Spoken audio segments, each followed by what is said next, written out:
Ô Renato, 2? Ah, daí tá valendo. como é que foi a foquinha, meu? Eu vi a foquinha, tu viu a foquinha, a meu, cabecinha dela? Eu tava surfando, daqui a pouco eu vejo, parece as pernas de um cara se mergulhando, eu não entendi o que era aquilo, umas pernas meio estranhas, longo e meio louco assim. Meu, não é um cara mergulhando.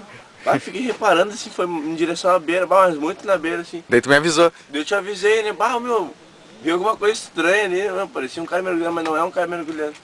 Quando eu olho, meu bicho tira aquele carão pra fora assim, narigão assim, ó. Bem na beirinha.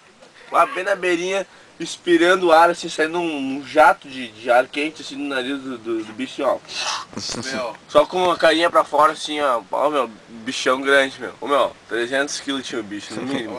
No mínimo. Mas não é inofensivo, né, o bichinho? Não, curtindo a dele ali, dando uma mergulhadinha dele, mas não, no meio da galera. No meio da E galera. depois um golfinho ao lado. Bah, depois um golfinho, meu, não sabia onde você acabou. Chegou.